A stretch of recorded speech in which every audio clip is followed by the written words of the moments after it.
Mulholland. Please go ahead. Thank you. Hello, everyone, and thank you for joining us today. This is Michael Mulholland, Chief Financial Officer of CytoDyn. Joining us on today's call is our President and CEO, Dr. Nader Pourhassan, our Chairman, Chief Medical Officer, and Head of Business Development, Dr. Scott Kelly, our Chief Technology Officer, Dr. Nitya Ray, and Dr. Kush Dhody, Senior Vice President of Clinical Operations with our CRO, Amarex. Before we begin, it is essential that we provide you with important cautionary language related to certain federal securities laws. Our remarks during today's conference call will include forward-looking statements. Forward-looking statements are not guarantees of future performance and involve known and unknown risks, uncertainties, and other factors that are difficult to predict. Actual results may be materially different from any future results expressed or implied by such forward-looking statements. These risks and uncertainties include, among other matters, statements regarding leronlimab's potential efficacy in certain immunology and oncology indications, the company's ongoing ability to raise additional new capital, that clinical trials may not commence or proceed as planned, products that appear promising in early trials may not subsequently prove to be viable on safety or efficacy grounds, products may not receive regulatory approval or market acceptance, competition may reduce the commercial potential of our products, we may experience product recalls, manufacturing issues, or product liability, and our patents may be challenged or unenforceable. Although forward-looking statements help to provide complete information about the company, forward-looking statements may be less reliable than historical information. The company undertakes no obligation to update publicly these forward-looking statements, except as required by law. Please refer to our recent quarterly and annual reports filed with the Securities and Exchange Commission for more information about the risks and uncertainties that could cause actual results to differ materially as compared to our current expectations. I will now turn the call over to Dr. Nader Pourhassan. Thank you, Mike, and thank you everyone for being on this call. Today's call is to explain the letter from the FDA requesting information about our BLA filing that has received a refuse to file and did not get the PDUFA date. Here is some explanation of the situation with our BLA for HIV in the last 2 years. In 2018, CytoDyn announced that the company had hit its primary endpoint in HIV indication for the MDR population, multi-drug resistant population. In 2019, CytoDyn met with the FDA on a pre-BLA meeting and was able to receive a rolling review for its BLA submission. FDA also requested the BLA submission should be for a higher dose of 700 milligrams since the company had shown success with 700 milligram dose as compared to 350 milligram dose. The FDA requested CytoDyn to enroll at least 50 patients and obtain data at 24 weeks with 700 milligram dose in the CD03, which is our monotherapy trial, to demonstrate safety of 700 milligram dose. CytoDyn achieved this in October 2019, and the BLA included information about the CD03 trial for the safety portion of the BLA. CytoDyn felt the application was completed for the FDA to provide the PDUFA date. The FDA may ask for additional information at any time during the review process. However, the agency felt the information was not complete to start the review process. The takeaway from this FDA refusal to file letter is that This letter provides us with very clear and detailed information about what additional data and analysis the FDA needs for us to cure this problem. And we now have an opportunity to meet with the FDA in a Type A meeting to fully be aligned with the agency in regards to this situation.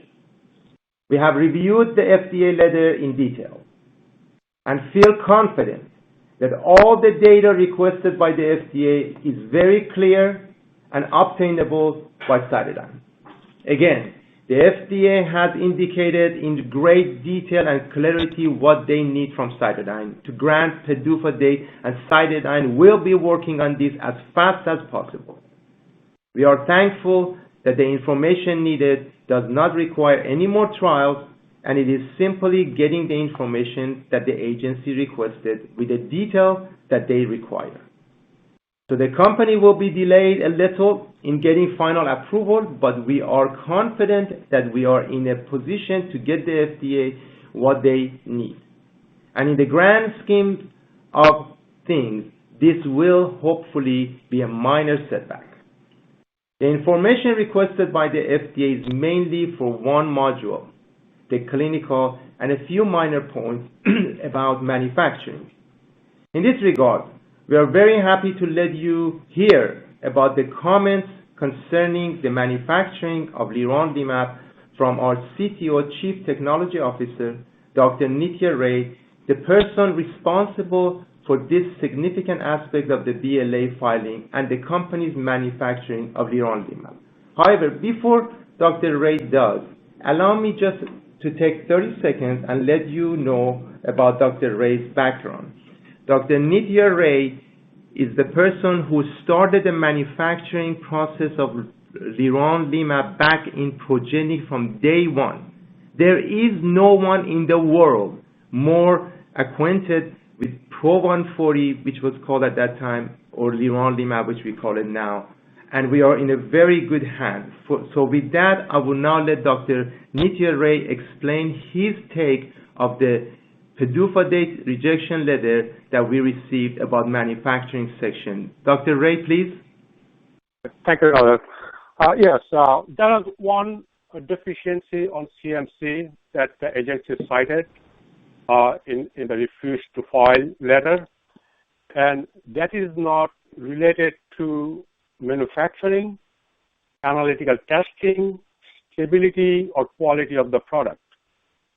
That is related to the devices, that is like syringes and needles that we proposed in the commercial packaging, co-package with leronlimab vials. So FDA did say in that letter that we didn't provide the name of the manufacturers of the needles and syringes, as well as the testing that was done was not submitted with the BLA. However, we did provide the name of the manufacturers and the testing that was conducted on the device following 21 Code of Federal Regulation, Part 4, and that was provided in two different sections. So we will clarify with the agency that whether there's a chance to review those sections and if they need any additional information on that. Just to undo that, this is not the devices that we are providing, we propose to provide with a commercial product. These are co-packaged. These devices are independently manufactured by the manufacturers. They are commercially available. They come in their original packaging, sterile packaging, and we just insert those devices, the two needles and two syringes, with the leronlimab vials in the packaging, the commercial packaging. We don't do anything with the devices. We just purchase that is already available commercially and insert into the commercial packaging. And so, we are very confident that we'll be able to clarify that with the agency so that they have a chance to review that. No, thank you so much, Nitya. So I want to make sure everybody is clear. Dr. Ray just indicated there is no problem with the manufacturing. There was no comment on the PDUFA date letter about manufacturing, quality of the product, the way we manufacture it, the process that we use, the characterization, validation, and all of those. Their comment was about the fact that we are providing syringes for self-injectable at home, and that was the problem. Dr. Ray, am I correct? Yes, you are correct. So this is the one comment that cited related to the refuse to file. Yes. Perfect. Thank you so much, Dr. Ray. Let's go to the next section, which is the clinical section. Now, Dr. Kush Dhody is on the call. But before we go to Dr. Dhody, I just want to give one very important point about manufacturing before we go to Dr. Dhody, and that is the only monoclonal antibody that got approved for HIV for the same population is called Truganza. After they got their PDUFA date and they passed the 6 months ready to get approval, they had problem with manufacturing of the quality, and that delayed them about 6 months. So I want to make sure that everybody knows that we are very happy to be in the good hands of Dr. Ray for manufacturing of our product, being in the position that we are. With that, Dr. Dhody, could you please tell us in regards to what you believe? Dr. Kush Dhody is a clinical operation director for all of our clinical trials. He's the person who provides all the communication with FDA. So Dr. Dhody, could you please tell us what is your take of the comments that we got on the clinical section? Thank you, Nader. Hi, everyone. This is Kush.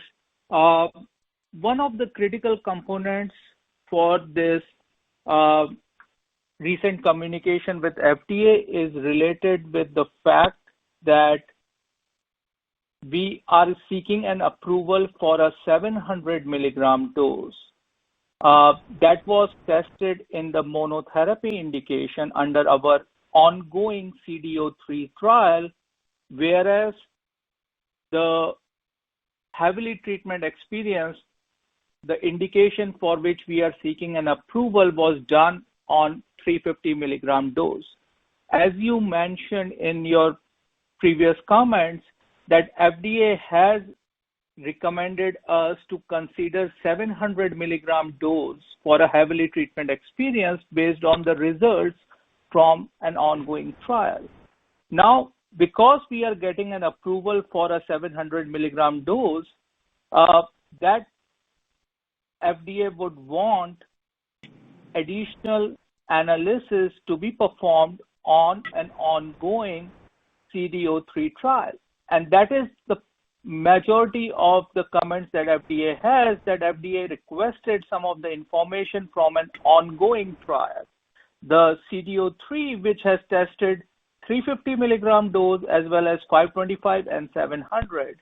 And FDA has recommended that we do an integrated assessment of the efficacy as well as safety, all the exposure-related analysis, receptor occupancy, and bioanalytical analysis. And those all analysis can be done. We have the data available. The reason that trial is ongoing, and at this point of time, we have completed all the treatments for all 500 plus subjects that are enrolled in the study. So at this point of time, while we have completed the treatment, we would be in a much stronger position to address all those comments that agency has for us, which has been difficult while trial is ongoing. So although we have patients currently in a follow-up, but from a treatment aspects, we have, as of June 2020, we have completed the enrollment in our ongoing CD03 study, and patients are currently in a follow-up stage. Perfect. So thank you so much, Dr. Dhody. So I want to summarize that.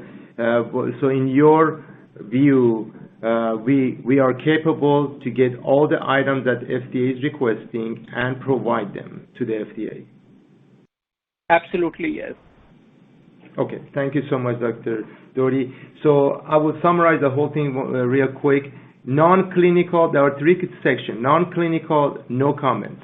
There were no comments from FDA in this letter. Manufacturing, nothing to do with manufacturing, no comments about that except the syringes, and how we're going to package that for self-injectable at home. Clinical, Dr. Dhody explained it very well, and I appreciate that. So with that, I would like to now talk about a different subject, COVID-19 pandemic and our clinical trials. We are planning to unblind our data in CD10, mild to moderate population, this week. When I say this week, it could be Friday, so please bear in mind that it could be as late as Friday, and most likely it'll be Thursday or Friday. And we will announce our results shortly after. What does that mean, shortly after? That means the week after, once we do the analysis and we feel the biostatistician and Dr. Dhody and his team feels comfortable to announce what the result is, we will do that. In the same time frame, or I should say the week after that, which is next week, we also will have a safety review by Data Safety Monitoring Committee, DSMC, for our ongoing phase 3 study, which is for severe and critical population.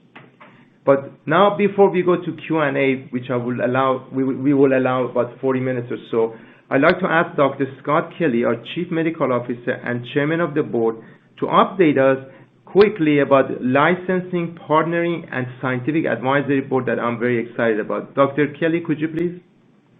Absolutely. Thank you, Nader. So in regards to potential partnerships, we are currently in discussions with 5 worldwide pharmaceutical companies. We're also in discussions with companies in Brazil, China, India, Europe, Middle East, and Northern Africa. Nader.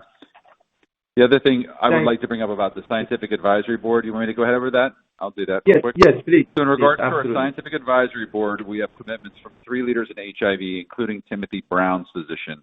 I was looking for candidates with particular expertise in PrEP, cure, HIV and aging, as well as combination therapy and monotherapy, and I believe we've accomplished our goal in that arena. We also have commitments from key oncologists and our discussions with leaders in NASH, GVHD, and pulmonary. Nader. Thank you so much, Scott. But I want everybody to know that our strategy of staying very clear and transparent with all the investors will continue. We have some major development for ourselves, we believe, in regard to COVID-19. We will address all of these situations. When Dr. Scott Kelly says that we have Timothy Brown's doctor, Timothy Brown was the first HIV patient who got cured. When we talk about cure project in the past, just the last time, I don't think the shareholders perhaps got the magnitude of this. We are hoping to use leronlimab during a bone marrow transplant to a patient that has HIV and cancer, and to see if we can cure that patient from HIV. That's a very strong project. And PrEP, once a month, leronlimab injection at home could change the HIV paradigm for prevention. Now, I just want to make sure that the shareholders understand that we believe these are major items. Now, before we go to Q&A, I want to ask Mr. Michael Mulholland to tell us about NASDAQ uplisting and our activity. Just briefly, what do we have with NASDAQ, please? Sure. Thanks, Nader. As previously reported, you know that our team has been very focused and working very diligently on the uplisting requirements. And we're very excited to announce that earlier today, we've completed our submission of a multi-part application for NASDAQ. Awesome. That's great. Thank you, Michael. So I'd like to ask you about the money-raising situation. In the last 6 months, and particularly this month, how much warrant was exercised? Sure. In the first 6 months of the year, the company has raised $50 million. And of that $50 million, $42 million, thankfully, has come from our stockholders in exercising their warrants. And even more significantly, in the month of June, we realized $12 million in proceeds from warrant exercises. I want to take the time right now and thank all the shareholders who have trusted us and believed in us and hung in there with us and exercised their warrant to support us. This helps us to not dilute the company more than what we have. I am thankful to all of you.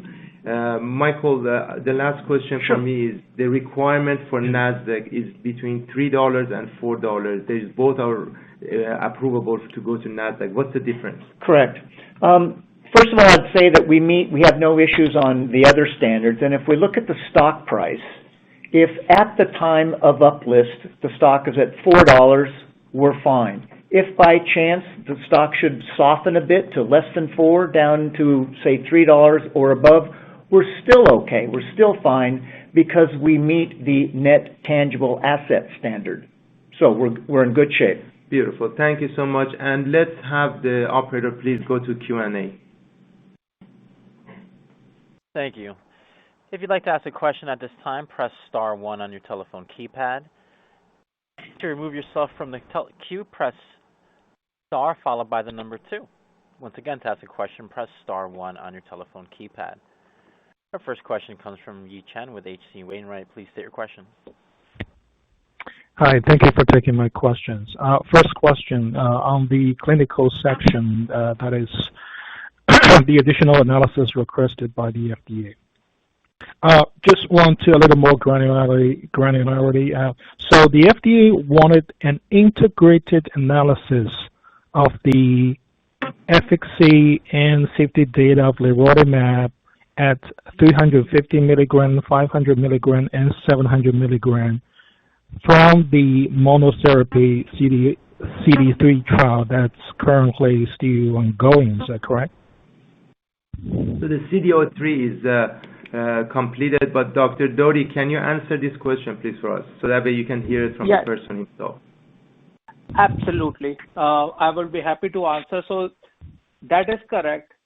As we said, one of the biggest, and this has been a groundbreaking approach that FDA has not used it before, in which they are considering to approve a product on a higher dose that has been tested for an indication. So as you know, the approval that we are asking for is heavily treatment experienced population, which was tested with 350 milligram dose. However, FDA is willing to give an approval for leronlimab for a 700 milligram dose that has not been tested in the heavily treatment experienced population. But to do that, for FDA to give us an approval for 700 dose, they would want us to provide an analysis of dose exposure at 350, 525, and 700. And that can be done. It is not that it is not doable. It's the challenge is always about the trial that is ongoing. Now that we have completed the treatment with 3 dose levels in our monotherapy study, we can use the data from monotherapy to provide that additional information that agency is requesting for at this time. And let me just add one thing to your question. The reason we filed the BLA, we thought the issue between 700, 300, and 525 comparison, if there is any more question, will be under review section of the whole thing, which is usually 6 months or 10 months standard. We thought that would be there. The fact that FDA wants to feel comfortable with that is very reasonable, and the fact that they are trying so hard to help us to get approval without having us do 700 milligram heavily treatment of experienced population is a very, very good situation, and I'm very thankful to the agency. But go ahead, if you have other questions. So, as you said, this would be the first time that the FDA would approve a drug at 300 milligrams for heavily treated patients, but without actually having heavily treated patients exposed to 700 milligrams, as long as you're providing that data from a monotherapy treatment group. So it's 350 milligram, and Kush, could you elaborate on that, please? Yeah, so that is correct. So, and okay. But that brings us that although you can say that the trial for the CD02 was completed, and it's just because of this additional higher dose level data that is still being ongoing at this point of time, that leads us to this situation where we have to do more in-depth analysis for an ongoing clinical trial. But we are definitely equipped and we are planning to get this information back to FDA as quickly as we can. And let me just add to this, that a lot of our investors say, oh my God, you have already all these 900 patient safety data. Why is FDA doing that? I'm going to have to explain that the guideline says when you do a trial, from the same trial, you need 300 to 500 patient safety. FDA did a great job allowing us not to be failing and said that get just some patients from your monotherapy and only 50, not 300 to 500, which would have been very difficult for us. So go ahead. Could you remind us again that in the CD03 trial, CD03 trial, how many patients in total have been enrolled? And within that, how many have been exposed to 700 milligrams? So 595 patients was enrolled, and I'll let Dr. Dhody go through the breakdown. Kush, can you please let us know? Okay. So we have more than 550 patients enrolled in overall CD03 trial, of which close to 130 patients have been exposed to, have been enrolled with the 700 milligram dose. And most of these patients are recent patients because, as you know, the study has gone through changes in which the study was originally started with 350, then we introduced the 525 option, and then later on, at the later part, we introduced 700 milligram dose. So most of these patients were enrolled in 2019. So last patient was enrolled in the study back in June of 2019, and because this is a 1-year treatment, the patients have completed their last treatment in June 2020. Got it. And then just to confirm, you said 170 patients were exposed. So let me answer that question. 130. Okay. So let me answer that question exactly. The number is over 225 was in 350 milligram, over 180 were in 525, and over 125 were in 700. I have the numbers in front of me. But go ahead. Thank you. So what is your current estimate time frame to complete the additional analysis requested by the FDA and refile the BLA? So we will not comment on that yet, and let me please explain. We're not trying to be difficult, but we are having a Type A meeting with FDA. We like to elaborate on the timeline. The Type A is usually given very quickly, according to the people that I talked to that did have Type A meeting before. Celgene had a PDUFA date missed and refused to file, and they got the Type A meeting very quickly. So we believe that as soon as we finish with that, we're going to be coming out and talk about exact timelines. But for now, the timeline that I want everybody to be focused is COVID-19, very crucial timeline, very crucial data for the whole world. We don't know if it's positive or negative. We can't elaborate because we don't know. It's double-blinded. But once it's unblinded, we will be happy to share that. And then after the Type A meeting, we share the timeline for that. As I said, we believe it's not going to be a very lengthy process. Got it. My last question is, could you let us know the current shares outstanding and the current warrants outstanding? Yeah, Mike, could you please? Yeah, sure. There's about 519 million shares outstanding, 519, 520. Changes every day due to the warrants. And as of about a month ago, fiscal year end, we were about 116 million in warrants, but that has come down significantly, particularly in the month of June. So we'll true those numbers up when we file the K in a few weeks. Got it. Thank you. Thank you. Appreciate it. Next question, please. Our next question comes from Jeff Pfeiffer. Please go ahead. Hi, everybody. Thank you so much for having this call. I know it's been a wild couple weeks, and this is not the PR we expected to wake up to. But you've already answered a lot of my questions. One of my questions involves uplisting. I just want to make sure. Last time Mr. Mulholland, we talked more about the New York Stock Exchange, and you had started that application process. It was a 6-week process, and now we're talking about the NASDAQ and starting that process. I'm still confused on the cash requirements for these. If you could just elaborate on why the switch of exchanges, and then still solving the problem for cash on balance sheet. Thank you. So, yeah, sure. Thank you, Jeff, for your question. In regards to cash requirement, we really like to raise just maybe a little bit of fund before uplisting and majority after we uplist. We have talked to the agency, to the exchange right now.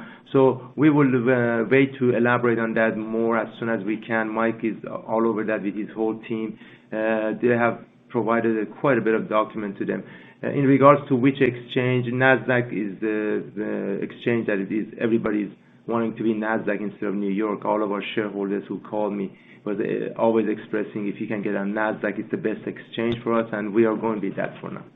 So with that, let's go to next question, please. Thank you. Next question comes from Jeff Smith. Please state your question. Hi, guys. Thanks for the call today. Can you please provide an update and some status on the collaboration announcement with Mexico and the trial there that's either started or going to start? Yes, I'm getting a message, operator, that a lot of static noise, so if everybody could mute who are the presenter, please do mute. I guess there is statics being heard from the other side. In regards to the Mexico trial that we want to have, our attorney have a attorney colleague who's in Mexico, and we just have asked them to help us and guide us with this process, and we are in touch with them. The ball is in their court, and they are working on that. Please keep in mind that we can't force anybody to go faster than what they can. They had to translate the protocol. They had to translate the memorandum of understanding. The MOU was signed, and the protocol, I'm hoping any day we get a call from them saying that the study can start, and enrolling 25 critical patients would be very quick. But I'm anxious as everybody else, so let's see what happens. Thanks. Next, please. Yeah, sure. You're welcome. Next question comes from Mark Bromstead. Please go ahead. Good afternoon. First of all, thank you guys for all your work and efforts. Just the first question, really just two questions. One you kind of started to answer, but do you have a specific date that you will be announcing the COVID results on? I know you said you'll unblind them this week and announce them next week, but do you have a specific date? And then also a specific date on the uplist completion. Thank you. Sure. The uplist, I'll let Mike answer that. But in regards to COVID-19, next week is not that far away. It's Monday to Friday. So the last time I guessed within a week, I was wrong every time. So I'm just as anxious as all of you. Please know that we are working very hard to get that. As soon as we get it, we'll give it to you, and the time frame is next week. Mike, go ahead, please. Sure. In connection with the uplist, right now, as I look to the future, I would estimate that this could be about a 4 to 6 week process. Some of the key variables that are still in front of us would be the results of the July 22 special shareholder meeting. Number two, I'm quite certain that the exchange is going to want to see our audited financial statements and our 10-K for the fiscal year ended May 31. Some of you may know we have 75 days to file that, which makes it due on August 14, and we're pushing our team very hard to get that wrapped up sooner.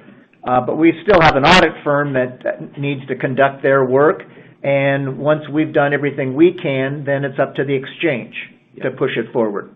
Thank you, Mike. Thank you for your question. Next, please. Our next question comes from Richard Andrews with RA Securities. Please state your question. My question is for Nader. Nader, in the coming weeks and months, CytoDyn will be submitting documents to the FDA for both of the COVID-19 trials and for all of the cancer trials that have either started or are about to start. So my question to you as a shareholder is how could I have confidence that the company will submit these documents effectively when you have failed to do so with regards to the HIV trials, which, of course, you have years of experience in dealing with the HIV issue? No, I appreciate your question and thank you for that. So let me explain. The way I look at the resume of somebody, I'm going to see if they did the phase 1 correctly, then phase 2, then phase 3, then BLA, then primary endpoint, then PDUFA date, and then final approval for each indication. We have successfully started many phase 2 indications, and we have successfully got this HIV program to this point. What we have chosen to do in the past, and it will be continuously that, is to be very clear and very transparent and very honest about exactly what's happening. When FDA needs certain things, we will immediately say, yes, for sure we will do it, and we will do our best to do it. Now, in regards to the credibility, I don't mind you saying that I don't have any credibility in that, but I want you to know that Celgene got refused to file just like the way we did. Now, I don't know if all the scientists that are over there and all the top biotechs will be discredited because they have a lot of other products that they did get through. And in regards to filing the application like the last monoclonal antibody, as I said, they got 6 months delay after the review was over because of manufacturing. Didn't they know that they're going to have about 80 or 90 issues in their manufacturing? Perhaps there is some reason for that and they can explain. I do not wish to defend myself. If this is something that should be against me, please, I understand and I apologize if that's how everybody feels, but I'm going to do my best as I have always done in the last 11 years, and I will report to everybody as soon as I can anything that we get.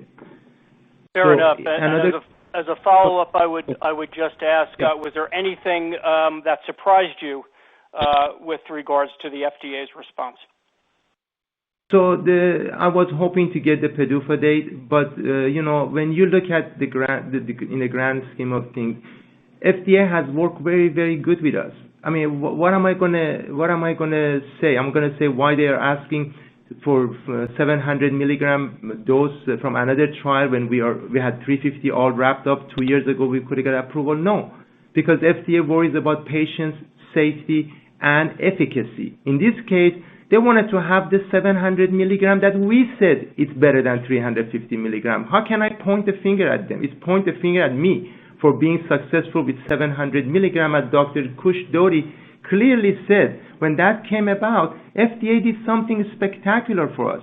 They didn't make us do the trial over. They had to go have a meeting and they voted on that. And they came back and said, congratulations, we will allow this for one time.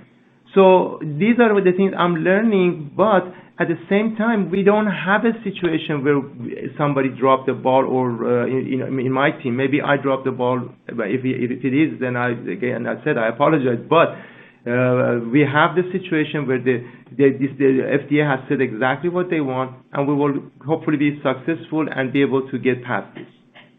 Okay, thank you. Yeah, absolutely. Next question, please. Our next question comes from Robert Smith. Please go ahead.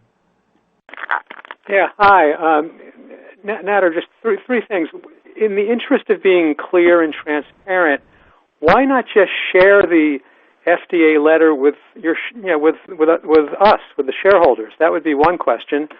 The other question I have has to do with the interim look at 51 patients.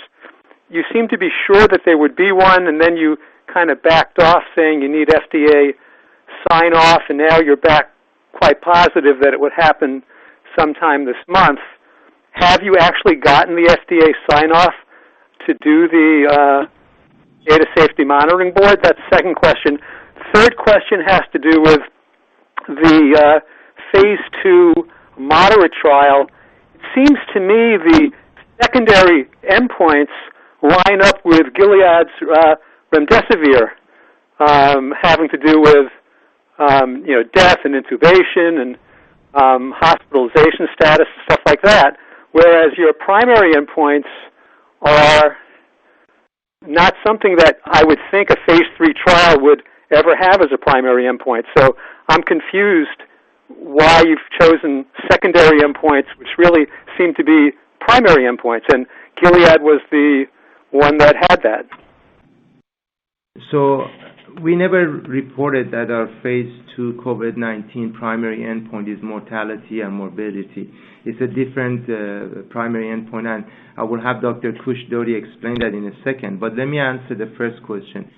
Sharing FDA letter with the whole public. Now, no company that I know give the shareholder the FDA communication to the public. Now, we have, as I said it before, people who sign NDA and they want to look at the company, we open it and we give everything to them. And that's why we had licensing agreements, very strong licensing agreement, and another distribution agreement, because they see everything. Now, in order to open the share drive to the whole world, again, everybody would have to sign an NDA, and that's just not feasible.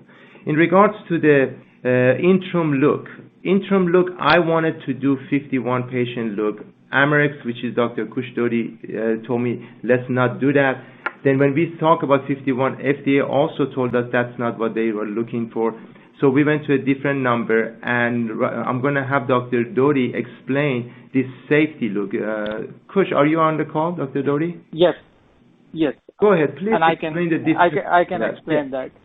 So we have two trials, CD10, which is for mild to moderate population. The sample size was planned for 75 subjects. We end up actually enrolling 86 of those patients. At one point of time, and just so that you know, everybody, we have completed the enrollment in close to 2 months. In 2 months, we got this study from start to an end. At one point, there was a discussion that can we do an early interim analysis for CD10, which was not planned in the protocol. So our approach was discussed that can we go back to FDA and request for an early interim analysis for CD10 study. Planned for 75, can we do it early? What was discussed that in the interest of time, if we wanted to do an early interim analysis, this would require amendment to the protocol. It would have to go through an approval with the FDA. And we realized that by the time we do all these steps, we will be actually able to complete the enrollment of the study and do a final analysis when the study gets complete. And that is exactly what we were able to do. So our last patient was actually enrolled on 17th of June. The study overall has a follow-up of day 42, but the primary and secondary efficacy endpoints are all linked with day 14. So our last patient, day 14, occurred in the first week of July. And what we are hoping that by later this week, towards the end of the week, we can do a final lock of the data, and hopefully soon after we can come up with the results. And these are the best possible timelines that we could have done instead of going with the decision to do an early interim analysis. So I think this decision has actually turned out to be a best way to complete the study and do the final look, which we are going to do. Now, in terms of the other questions about the primary endpoint. So the primary endpoint for the CD10 study is based on the patient improvement of their clinical symptoms. In the CD12 study, which is a severe and a critical population, the primary endpoint is mortality, whether patient is being alive or dead. And that is considered as the most objective endpoint for FDA. Everything else in terms of how much percentage patient has improved, whether they have in the hospital, not in the hospital, these are all subjective based on the resource available at the hospital. Whether hospital end up being discharging a patient or trying to keep it, it depends on the overall load in the hospital. So these are all subjective endpoints. But when you talk about the endpoint which is as objective as being dead or alive, that is what always FDA believes that is the best way to analyze the efficacy of the product. And that is what we have done, use that as a primary endpoint based on discussion with the FDA. So there is no question about whether FDA, this is a phase 3 trial, FDA has agreed upon and they have recommended us to use mortality as our primary endpoint. I wasn't talking about that trial. I was talking about the phase 2 trial for the moderate population. And for that one, you're using symptoms like fever, which has never been used as far as I know in a COVID trial, and muscle ache and things like that, whereas Gilead's remdesivir did use mortality and intubation. And those are secondary endpoints in your phase 2 moderate trial. I just don't understand why they're not primary endpoints, because if you do a phase 3, that's what your endpoints are likely going to be. So this is a phase 2 is a proof of concept study in which you are going to evaluate all of those endpoints. So it is like when the results will be presented to FDA, the results will include all that information.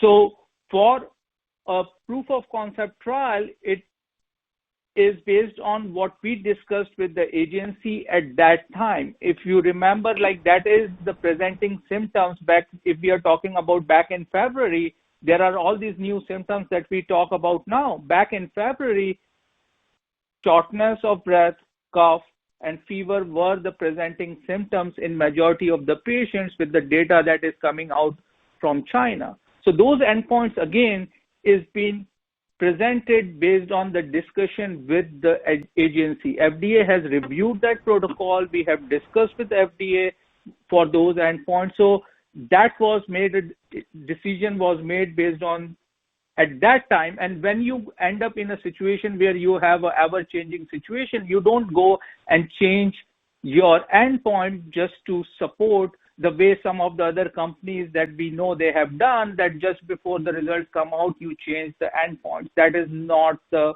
right way of doing it. Thank you, Dr. Thank you for your question.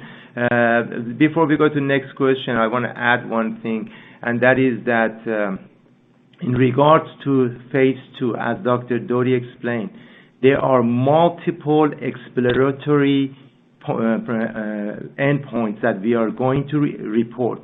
How many serious adverse events, for example, was in placebo versus leronlimab? What was those scores in regards to fever and all of that? What was the time perhaps that somebody got on, how many of them patient got intubated and so forth when they were in the hospital? And then what was the mortality perhaps? Was there any death in the leronlimab or placebo? Those are all going to be explored and reported publicly, and we are very excited because of our emergency IND patients who are publicly have been talking about all of these things, have been reporting very fantastic results, which means nothing for our approval. These are anecdotal data, but having 60 patients that was enrolled give us comfort. Does that mean approval? No. That means comfort. We just have comfort, and we're going to hopefully see the result and announce it to the whole world. Next question, please. Thank you. Our next question comes from Michelle Starkey. Please go ahead. Thank you for taking my question and for the presentation this afternoon. It's been very informative. My question to you is this. With regards to the COVID side of the business, have you been in touch with the coronavirus task team for discussions, God willing that everything goes ahead as you plan, to become part of Operation Warp Speed? No, I appreciate your question. We have not, because we have been moving as fast as we can for the BLA in HIV in one side with all the other trials, and then with the COVID-19. We did talk to several different people at the beginning, and we realized that there was not a lot of confidence in the leronlimab. As soon as we injected emergency IND patients, the confidence went through the roof amongst a lot of people, but the timeline has not allowed us. We want to get the primary endpoint hit on both of these trials, hopefully, God willing. And if it does happen, then I believe we will be involved with many different organizations. We have been reached out by big pharmaceuticals. They want to see the data immediately, and big media who want to do a story immediately. So we are ready to go. As soon as this is positive, I think things will turn out to be very nice for us. Perfect, thank you. And that kind of leads on to my second question, really. You talked about media. Have you thought about going on Jim Cramer's Money Show on CNBC? Because you guys need the exposure, I think, because the shorts are really not doing you guys any favors right now. No, I appreciate that. No, the shorts have their own agenda regardless of the lives they have saved, and God bless everybody for whatever they want to do. But having said that, we believe that all the medias will come to us as soon as we have this primary endpoint hit, if we do hit it. And other than that, we'd be happy to go to anywhere and show what we have and talk about it. We have been trying to be as visible as we can, but the major medias, I believe, and national coverage will come to us as soon as we have primary endpoint hit. Thank you so much for answering my questions, and good luck to you guys. Thank you. Appreciate your question. Next, please. Next question comes from Alan Kane. Please go ahead.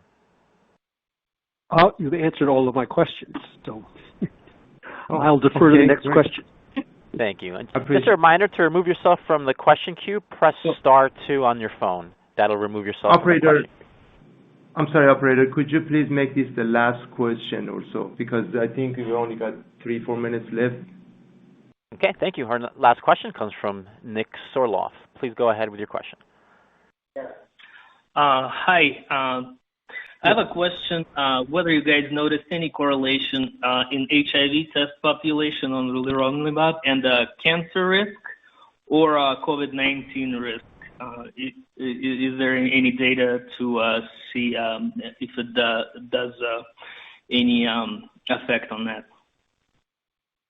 So I'm confused with your question. Are you asking if we have seen correlation for the patients who have both HIV and cancer and perhaps HIV?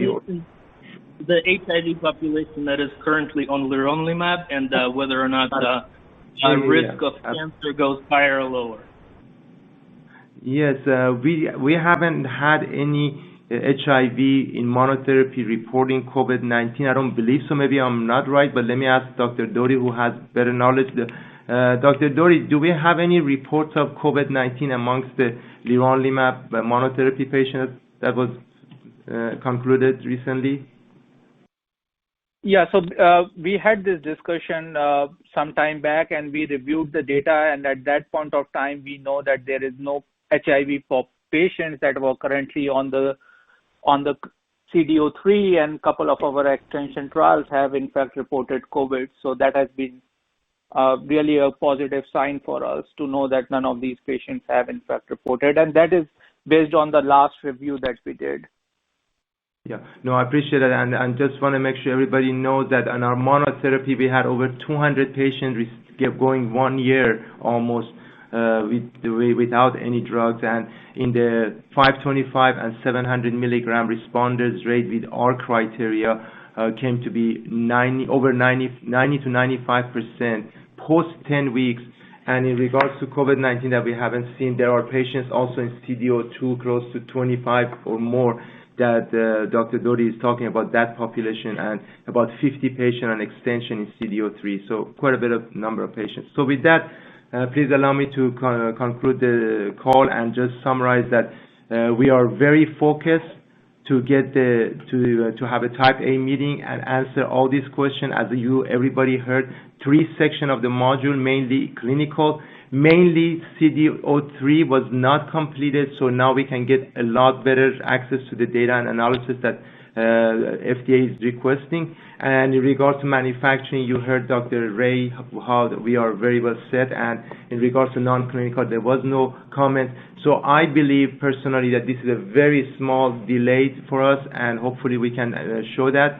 In regards to COVID-19, the world is waiting, and they're waiting for something that works very, very fantastic. And I don't know if we are one or not, but we are about to find out. So with that, thank you very much for all of your support all this time. Bye-bye. Thank you. This concludes today's conference. All parties may disconnect. Have a great day.